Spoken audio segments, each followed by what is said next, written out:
Hello, I'm FGX Toycat, and I just got back from the United States of America. I am briefly in the United Kingdom again, and therefore I can answer your questions about the best plain food I've ever had, and even this one about the one place that I've been before, but I'll never go again. And these are questions we're going to be answering in today's video, right after we dive into this first very important question from Eminem Addict, who says, Toycat, do you get annoyed when people in real life you meet call you Toycat instead of Andrew? And this is something I want to really clarify, because when people call me Toycat, I know that means they're friendly with me. Andrew is my legal name, and a lot of people do call me that, but they're mostly people who don't know me. My bank calls me Andrew, or when I have to do something, they'll call me Andrew. Also some personal friends, but even people I didn't really know, they know me as Andrew. However, if you know me as Toycat, you probably like me. The wonderful thing about the parasocial relationships that exist on the internet is you can choose to leave this relationship anytime you like, and it's not really a downside to you, right? And therefore, when you know me, you choose to know me, and therefore, if you do know me, you probably like me. If you call me Toycat in real life, I'll be like, oh, this is probably someone who likes me. If you call me Andrew in real life, it could mean you like me, or it could mean that you're just reading out the name on your piece of paper, as so often is the case. So that's the answer to your question, Mr. Eminem Addict, but let's move into the next one, which is from Kyla, who asks, how many countries have you been to?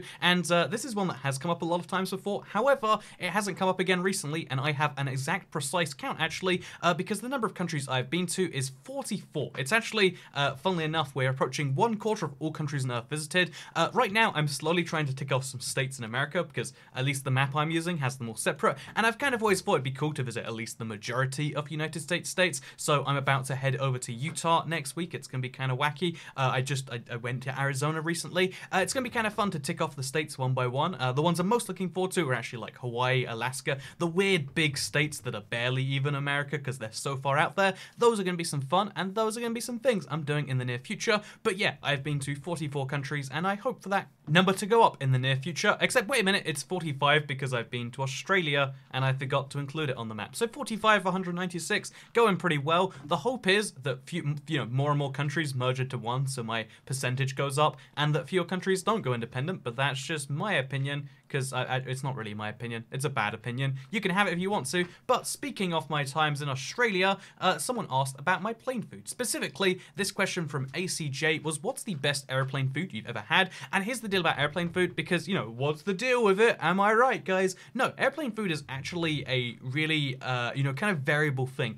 If you live in the United States of America and you're flying domestically, airplane food is always going to suck. That's just a fact. No one is choosing their airline based on the food. Therefore, why would they make it anything besides the bare minimum that can be legally classified as food? However, if you're flying internationally for a distance where you have to eat on the plane, then the food can actually be a decent determining of which airline is better, and therefore food can get really good. And that is amplified in the premium classes, and that is amplified with the world's best airlines, such as Singapore or the Middle Eastern ones or Cathay Pacific. And as someone who flew on Singapore Airlines recently, one of the most mind-blowing things was I genuinely ate lobster on my flight from Australia to Singapore. Let me show you a picture on screen. I was so sure plain lobster would have to suck, but my god, that was amazing plain lobster. Even the starter salad it came with, the way that beef looks, it might be tuna actually. The way whatever that meat is looks, it tasted that good. I can remember how meaty and legit that was, although I can't remember which meat it was, which is concerning. I'm pretty sure it was tuna actually, because it was very cold to the touch. But yeah, I had some amazing airplane food, and I have had some amazing airplane food, but that doesn't mean you can expect amazing airplane food, because a lot of people who especially work in the travel influencer game have to pretend that oh yeah, all airplanes are kind of the same. But the truth is, if you're taking a short flight within one country, never gonna have good food, never gonna have good really anything. Whereas on the longer flights, the international flights, the more business heavy flights, those are the ones where they need to woo you in with the lobsters and the ridiculous things like that. Which is why I'm super curious about flying Air France soon, because, France is known for food. Although I don't think I've ever had French food and been like, yeah, that's something I'll have again. So I'll let you know how that goes on Twitter, because that's how I update you with plain food. Because plain food's one of my little passions, and that's why I answered your question, ACJ. Ask me about my passion. In fact, here's a general tip for the world. Ask people about things they're interested in, such as, this next question, which is from Alex Richardson, who says, what is your opinion on the fact that you can switch difficulty modes mid-game? Don't you think that's a bad game development feature? Also, don't like the fact that you can activate cheats, making survive mode basically the same as creative. What's your thought? So, first of all is the fact that turning on on cheats is a thing you can do if you so like to. You can, you know, enable a lot of things which are just straight up cheating. The game calls them cheating.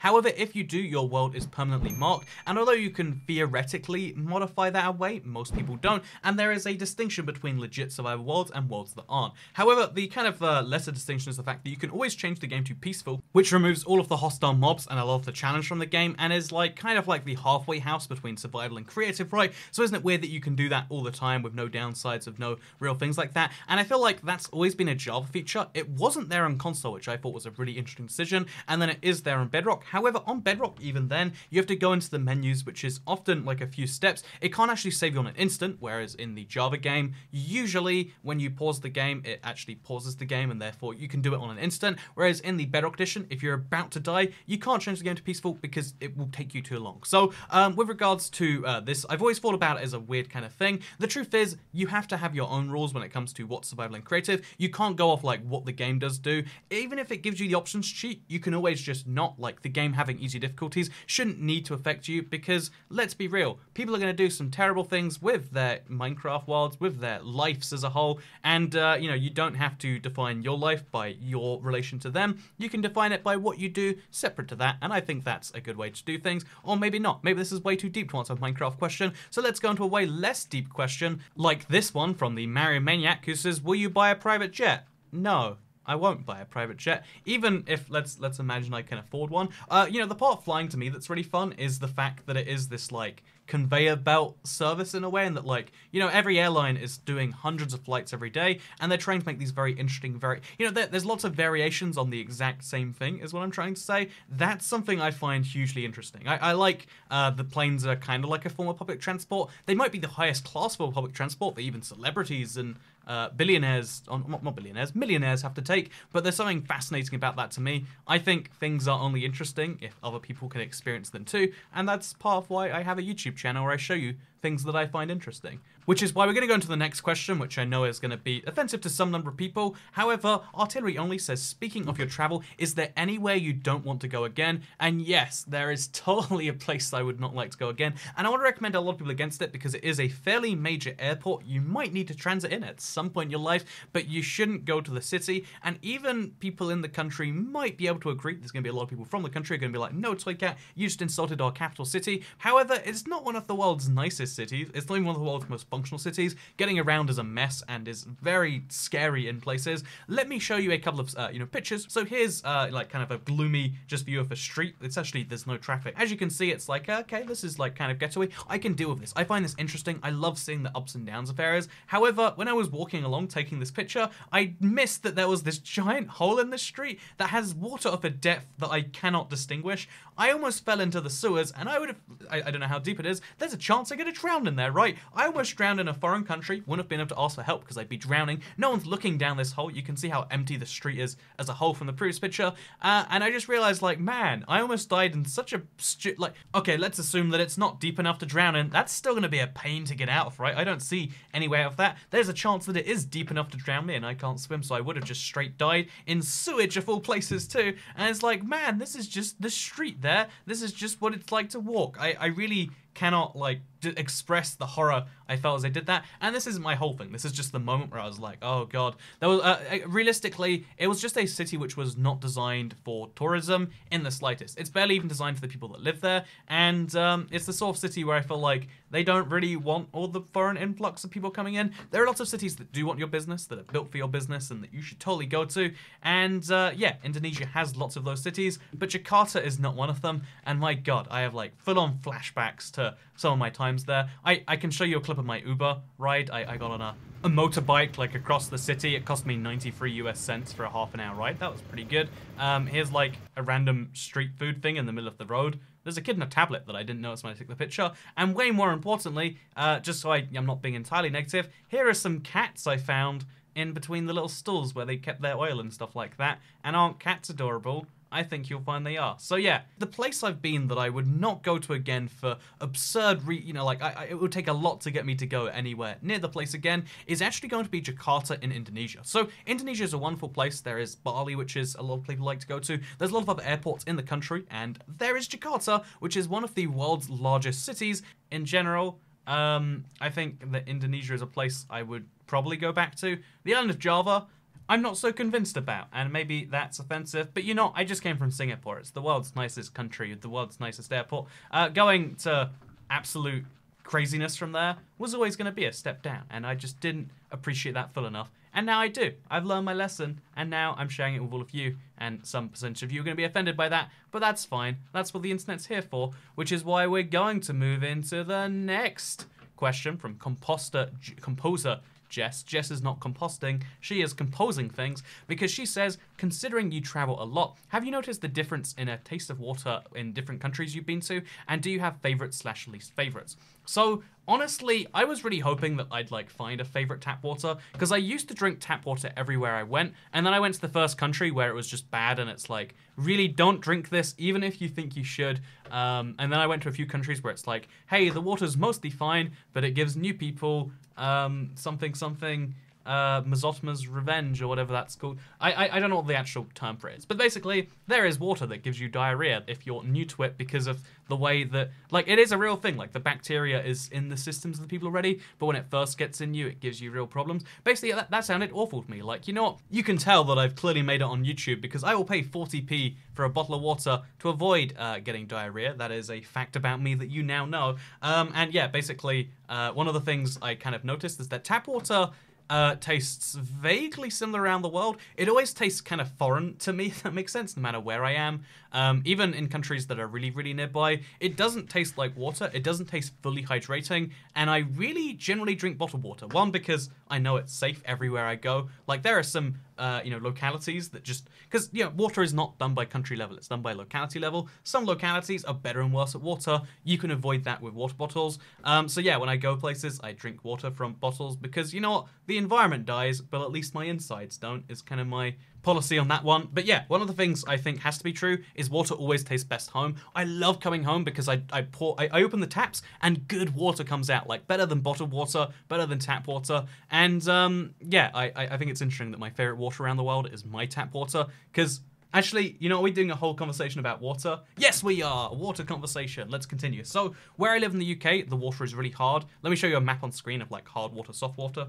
So yeah, I just looked up a map, and as it turns out, I live in an area where the water's not just hard, it's very hard. And if you hear this, what hard water means, because when I first heard it, I was like, no, water's pretty soft. I bathe in it, and it's not like a block of ice. But it means there's a bunch of minerals in there, which is likely to give you kidney stones, if I'm not mistaken. And I drink so much water that's just like, it's a matter of when, not if. And I've heard that kidney stones are more painful than giving birth. So that's a thing I get to look forward to. But my god, the water here, even though it should taste awful, although maybe it's the minerals that make it taste good, but it should taste different. It tastes amazing to me. I love that it just comes out my taps for free, by the way. Although, not for free, because I started paying my water bill recently. Because, fun fact, as an adult, you're meant to pay your water bill. This is a lesson I learned the hard way, and now you don't have to. But speaking of questions, let's do a little bit of a rapid fire round and just like get through some questions here. So, did you ever place a lock in your shed in the place for sausage? No, I did not. When the sausage went gross and dropped out, I just concluded, you know what, the shed was destined not to be locked.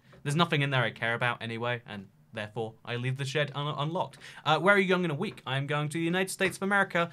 Coincidentally, I just literally, one of the things I'm trying to do is fly every airline in some form off premium class, and one of those that I wanted to tick off the list was Air France, and it's very hard to find a decent offer from them, especially from their home base in Paris. But I am flying to the United States of America on Thanksgiving by pure coincidence, because it was just the cheapest day I could fly with an airline I wanted to fly. So now you know the answer to that one. This is Chris. I'm going to be there for like a week, then I'm going... basically, I'm on the West Coast, let's keep things simple. So now you know I'm going to be in California, followed by Utah. Going to be a fun week. Why haven't you started playing Minecraft Earth yet? It's available in your country and also the ones you'll be visiting. The honest reason is just like, I was really hyped for the big Minecraft Earth launch event, and you know what they did? Two things they messed up with, and they did, like, two things you could have messed up with. They did them both, and they ruined the hype of the game, in my opinion. One is they didn't have a worldwide launch. They did a beta, which extended country by country, meaning there was never a big hype event where everyone started playing it. It just means that, oh, it's in your country. You can check it out now. That's not hype. I want to be hyped for a game. I don't want to be like, oh, it exists. Because if it exists and it's existed for a while, I'll play it next week. And next week I'll say I'll play it next week. And there needs to be something big to get me into it, which so far there hasn't been. And yeah, the other thing they did is they let YouTubers in early. And, you know, I guess I'm going to be real with you on this one. I think that's a bad move. If I was one of the YouTubers, I'd be less hurt because I could at least benefit from that bad move. But no, they didn't include me because, again, Microsoft has a weird detachment where they literally don't even acknowledge me, even if they spend a lot of time working with much smaller YouTubers with much smaller audiences, which to me makes no sense because you should want to reach the largest audience of Minecraft fans.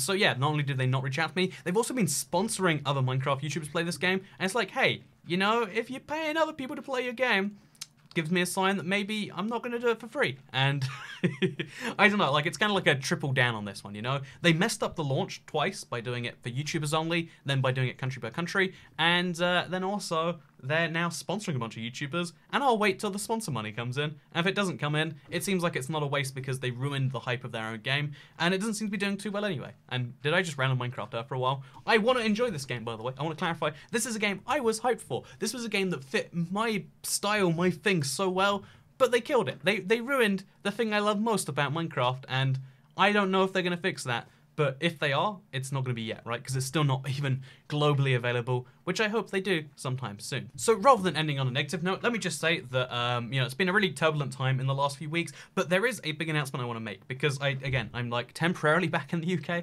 It literally is like a week that I'm back, so I sometimes wonder, like, you know what, maybe I should have just stayed out there, but there's reasons I couldn't have done that.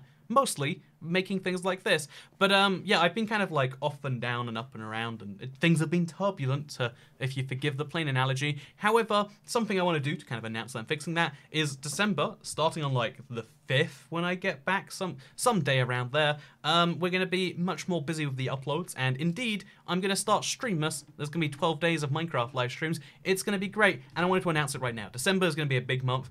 Obviously, even in the next week, a lot of things I've been working on for like most of the month now, they're going to come to fruition, and I'm really excited for that. Like, there's a lot of big things that you get to see soon, and I think that's a good thing if you like big things. If you don't like big things, then boy, do I have some bad news for you. But yeah, thank you very much for watching this video. I hope you all enjoyed it, because I'll see you in the next one. Goodbye.